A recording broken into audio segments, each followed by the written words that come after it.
So daylight saving time. Ugh, yes. I had to drag the kids out of bed, and because I have so many now, it's like you pull one by the leg and have the other one over here in the arm, trying to get them. It's like breakfast. No, Come on. my kid felt that this was awesome because, usually he wakes up too early and then I walk in, it's like, hey, it's still dark outside. You have to sleep. And, this time he woke up at 6:45 or something, which 5:45. Yeah. No go, 6:45, close to 7. It's it's like, okay, it's come over. You can come. You can come. Oh, that's cool. So today we're going to talk about other things that are changing that we can't really control that much. Yeah. Not daylight savings. We're going to talk a bit about, we don't want to be negative. That's really important. But there are some unfortunate things happening at the moment. Well, for some it's unfortunate, for some it is fortunate, right? So I would just say what we're looking at with all the macro going on and all of that stuff, we're just looking at a bunch of businesses going through a massive change at the same time of multiple variables at the same time, and people are just like, Yeah. right? That doesn't feel good. I feel like I'm losing control. Yeah. All the stuff that I could lean on from last year, not there anymore. And, that might be connected to the economy, might be connected to and all kinds of other things, but really kind of going through basically navigating through massive change that's going on right now, right? I think you could say navigating through the asteroid field. How do you get through, right? And I think that's what we want to talk about today. Yeah, so it's high rate, high inflation environment, end of easy money, causing a bunch of issues. And basically the whole conversation is efficient growth and the end of growth at all costs, right? And that's enforcing a lot of change. And I think what I found is basically pointing to the fact that the revenue plan you made, it no longer fits. The roadmap you created, forget about it, doesn't fit necessarily anymore. The hiring plan, it doesn't fit. And if you are unable to adapt those things, you're going to miss. So I think the latter two, kind of the roadmap and the hiring plan, they might still be totally working out. The problem is you're always living in this triangle of top line plan, hiring plan, roadmap. And if one of those pieces is out of sync, the other two have to follow. Yeah.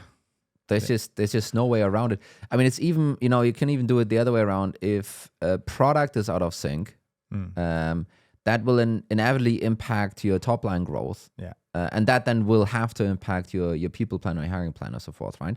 So these three things need to stay in sync, right? And what we are kind of seeing right now is simply that, while your hiring still might be on plan, thumbs up, while your product development is still, on plan, great. Probably your revenue isn't. Yeah. And this is now what you need to react to, right? And so I think I found, so we're going to provide a way to obviously address this problem. We'll get to that. Yeah. I found a pretty interesting survey just to tee it up that cites that more than 2/3 of, so this was a survey of B2B SaaS companies, by the way, but more than 2/3, they didn't hit their H2 target in 2022, right? So already then the problems started appearing. And I think what you're starting to see is also an extended sales cycle. They found 53% had seen a significant increase in the sales cycle. And just that one piece in its own, massive ramifications for a business. Well, people don't realize that, but we'll get to that later. But people think like, sales cycle is 1 or 2 weeks. It doesn't matter. Yeah. Well, it matters kind of a lot. But later, more on that in a second.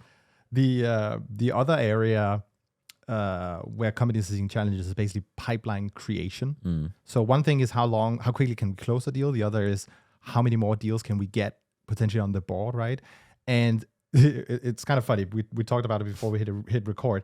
It's basically every single pipeline source you can think of. Yeah, let me just read it out loud. Outbound, it affected 63%. Organic and social, 51%. Partnerships, 49%. Paid ads, 40%. Yeah. What's missing? I don't know. I think I stopped writing at that point. I was like, okay, it's now. like everything. So basically everything on the top funnel side, everything went to shit. Yeah. Basically. Pretty much. And keep in mind, keep in mind all of those surveys, all of those benchmarks, all of that stuff. Usually, you're looking for this to be a lagging indicator of at least 3 to 6 months.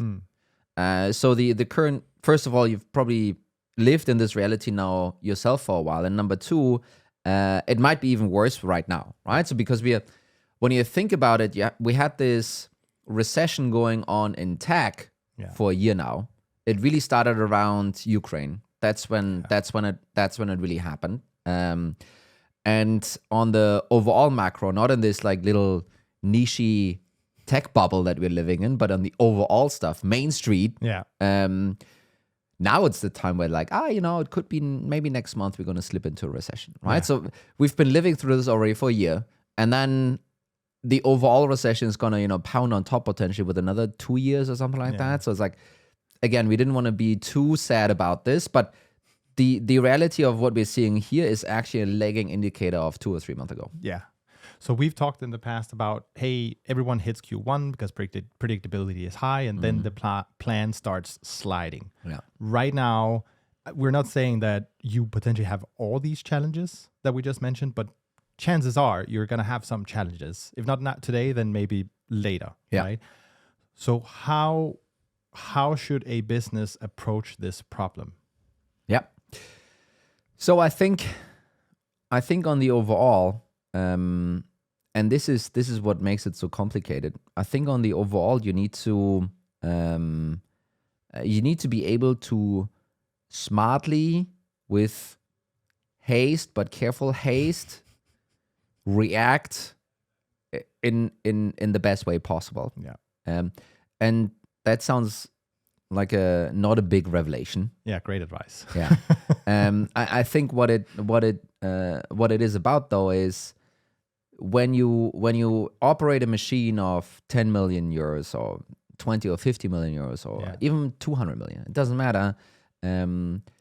What the reality is that the complexity from one year to the next and so forth, it is always somewhat measurable, those manageable, those steps, because it's you have a lot of stuff from the past that works. Yeah. And we all heard what happened in the past predicts, what's to come. Well, it's at least a good indicator. Yeah. So basically, and I kind of read this recently, every single metric that someone might be looking at, we're talking SQLs, we're talking opportunities, we're talking conversion rates, sales cycles, win rates, ACVs. Yeah. Everything is trending in the wrong direction and has been down for a while, right? Yeah.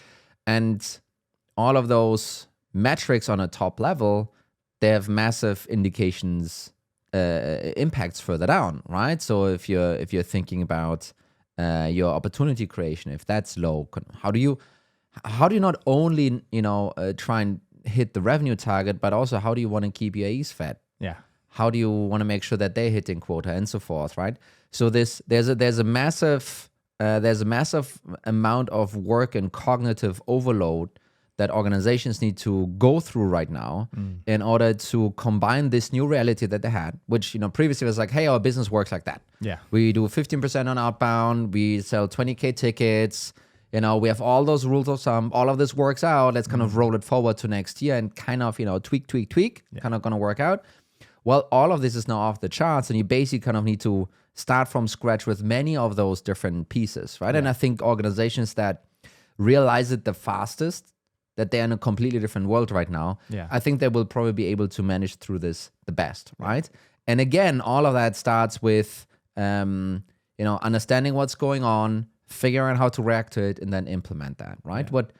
What we did a bit of research on actually is, and maybe this is a plug. I just recently talked about it on my revenue letter that's going out bi-weekly. So if you want to sign up for that, do that. But it's basically something that we found is very popular in actually in military strategy. Yeah, I'm not sure it's from the 60s or something like that, and it's basically called an OODA loop. OODA, and what does it stand for? The first O is observe, And again, think about this not in a business context. I think the most used example is a kind of an airplane fight or something like that. Yeah, so pilot. right. So don't think it necessarily as a business piece. That translation will come in a second. But think about it as you're apparently in an airplane fight. Yeah. I don't know.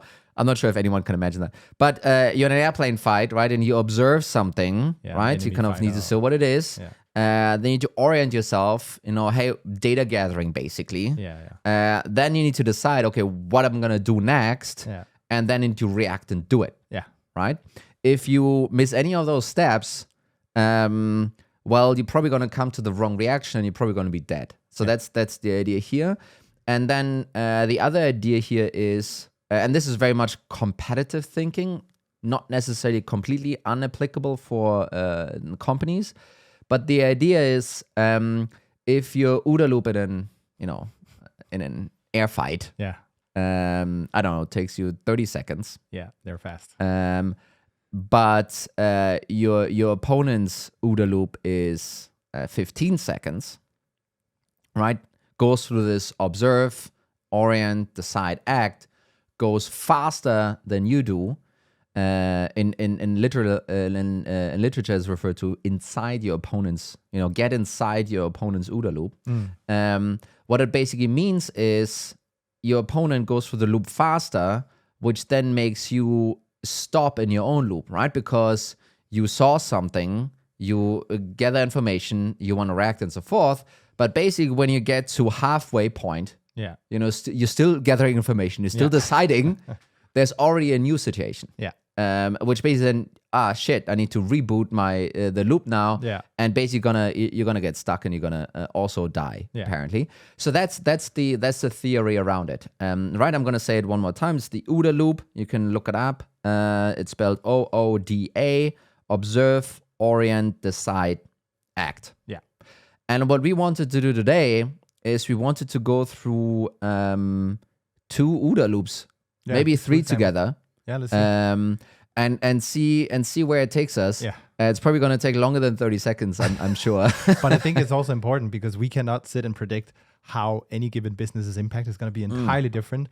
But providing the frame of mind for how do you approach it is really the kicker. And like we said, in the past, we've talked about replanning. It is a critical component, but following this methodology is going to be helpful. Yes. Okay, let's start with an easy one, maybe. SDRs? I'm not sure. So the thing is, we obviously kind of have a structure when we set this up. I think on those examples, we're like a little bit loose on the planning side. Let's see how it goes. Maybe to cut some stuff out. But basically, what you observe is that your SDR bookings are lower than you anticipated. And that apparently is a very much a common problem right now because 63% of outbound channels are having a hard time. Right. So your SDR bookings might be low. I mean, I even saw on LinkedIn someone posting a screenshot of their phone with like 60 unanswered calls. So there's a lot of pressure on. I think it is getting more difficult to be in that spot. Yes. So and again, right, so we can riff on, is it just the recession? Is it overall? Blah, blah, It probably has an impact. But so this is the observation. And now the orient stage begins. So gathering information. So what's really going on? You might be talking to your SDRs and they're telling you, hey, no one is picking up the phone, to your point. You might be, you might still have some opportunities that are being generated, right? The problem might not be in the, no one is reacting. It might just be that everyone is a window shopper. So you might have, you maybe still hit the opportunity bookings, so to speak, but you don't hit the revenue bookings. So you then go to the AEs and, what's up? And everyone's like, they don't want to buy and so forth. But basically, the orient phases, whatever the root cause will be, the reality will be that if you can't fix it, and I think in this scenario, we're basically saying you can't just fix it, right? You're kind of in a new reality. That stuff is not easily changeable. We sometimes have this adjust, adapt, and so forth. In this case, you're basically saying, okay, so whatever the SDRs are being able to book, it's kind of your new baseline, my friend. Yeah, it's not just work harder. Yes. It's not going to happen. And again, right, finding efficiencies, you can probably do that. It's in any kind of situation, but this is a new baseline. That's how I need to kind of think about it and come to terms with it. So then you have your orient stage done and understand what's going on. You maybe also understand how this is now impacting your CAC payback for that channel. Yeah. And obviously your CAC payback period is going to go up. So you are still obviously paying the same salaries. You're still doing all of the same stuff. You're probably going to pay fewer commissions, but that's not really the big thing here. So basically the CAC payback of your SDR channel is going up. Now you can enter the side stage. So what are you going to do about it? And I think this is very, very freaking difficult actually now, right? Because you basically kind of need to balance out. So for how long is that going to be a problem? Yeah. If this is going to remain a problem for the next 6 months, then maybe you can decide, let's just squeeze through. Yeah. It will cost us more to lay off half the SDR team with, some of the, notice period payments and so forth that you have in Europe, less so in the US. And then, hire some people back, onboard them and so forth, right? For 6 months, you might eat the cost. But what if this is going on for 12 months? Yeah. What if this is going on for, 18 months? Yeah. What do you then want to do about this? And I think a decision that might come out of this, and we're just taking the outbound as an example. It might be many other things as well. It might be that you decide to scale down that channel. I don't think you will probably completely, kill it in that sense, but you will probably reduce the resource that you're pouring into this channel right now, because you're simply not seeing what comes out of it, aka meaning, hey, this is not a channel that's driving efficient growth, right? Which is very much the moniker these days, right? Again, there might be different flavors to it. Maybe it's specifically in one region, then another, and one segment, then another. That's all the stuff you would have found out on the orient phase of this OODA loop. But now we need to get to decision stage and say like, okay, with all the information we have at hand, we're actually going to reduce the EMEA outbound team by 50%. Yeah. Whatever. Yeah. And now comes act. Implement. Okay. First of all, we need buy-in from all the different decision makers. Then we need to kind of, have the plan laid out to execute the whole thing, and then you need to do it. I think maybe what I even forgot here is, okay, if we take it down 50 or 75%, what does it mean? Yeah, and what happens to the AEs? I mean, so that's not to get ahead of ourselves. No, exactly. But okay, so what does if you now have to give up on that channel, and I think this is kind of the meta conversation on top of this whole thing. It's not, what do we do with this isolated thing? But okay, now that we are slashing, and in many organizations, outbound is 50% of your growth. Yeah. If you're slashing that by half or even more, yeah. So what's the consequence of that now, right? So where are we going to land revenue-wise by the end of the year? Do we need all of those AEs? Yeah. Et cetera, right? And maybe I think what I would probably advise is probably err on the side of caution. Yeah. That's what I would probably advise here. Not saying that there's anything specific about outbound. I think I'm probably one of the biggest lovers of outbound. So it's just an example. And LinkedIn. But err on the side of caution here, and rather assume that this thing isn't going to repair itself anytime soon, and rather be proactive on eating the hit on the revenue side for the end of the year, because you know what, you're probably gonna land there anyway. Yeah, that's the realization, right? And working through this is pretty difficult. And now the fun, it's not fun, but the interesting piece is now we talked about those OODA loops and the speed you can go through. The longer you, let's just say, the observation will be real quick. I think the data gathering will be kind of quick as well. Yeah. Maybe it takes a week or 2 or 3 or something like that. the decide piece usually is what drags it out. Yeah. And I think here, this is where you're losing very valuable money, basically. You know, every single month that you delay, there's another chunk of salaries going out the door. Yeah. And as longer as you need to wait, you know, the more you need to react to have the same runway and so forth, right? And then the act is really how strong are you on the execution arm? Can you pull this off in a week without looking like complete buffoons on LinkedIn? Yeah. Or, you know, do you need more time to make it a proper process, right? But that would be, you know, one OODA loop from observation to orientation to decision to action. Yeah.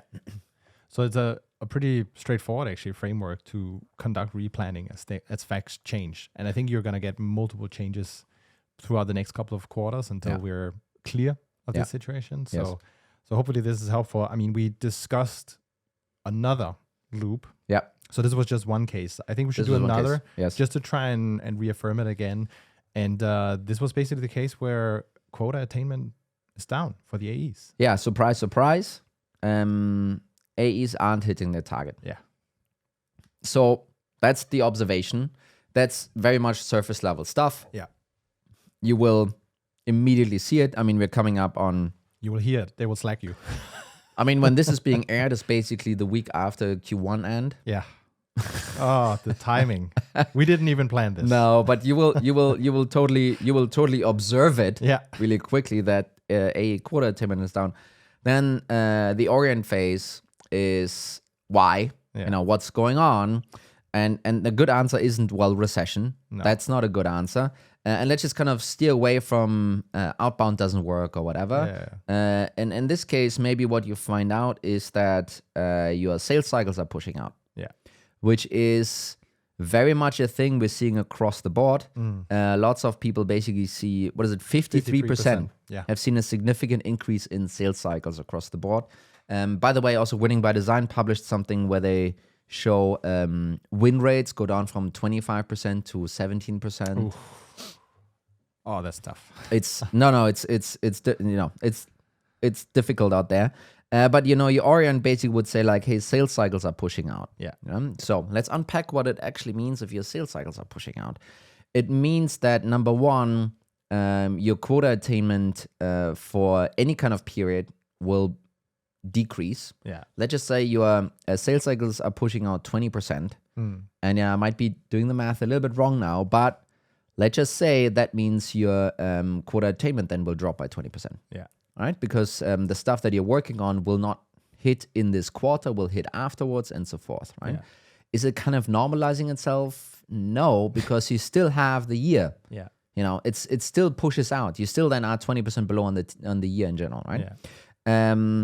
So then the other thing is when you really think about capacity, when you're really honest about capacity with your account executives, what sales cycles pushing out, what that translates to is to a degree an increase of steps that your sales rep needs to take in order to get the deal done. Yeah, it's more work. It basically translates to more work. It's not that your sales rep sits there and now it takes a month longer before the email comes back and says like, yes, we're going to do it. It's not like that. No. It takes more time. You know, not only will come up more often in your forecasting calls, but also your manager will be, what's the next step? Email them, pull them on a phone, you know, talk. Usually will be then suddenly the CFO entering the scene. That's kind of one of the really big reasons that basically kind of is either trying to, you know, the soft way for a CFO to save cash without saying, no, you can't do it. You can't have that hire. You can't have this tool. It's just by kicking it down the road. Yeah. It's like, let's do it next month. It's let's a do it future next me quarter. problem. It's like, no, not now. Come, let's give it some time. Do we really need it today? So that's basically the tactic also that kind of sits behind this, right? And basically what that means with more meetings that you need to take and like, you know, here's an ROI calculator and this is how we manage risk and all of that stuff. What it basically means now is that your AEs that previously, and that's the assumption, have been busy already, now basically have to do 10 to 20% more work for the same opportunities that they're running. Yeah. And let's just say we assume that the reps have been busy already.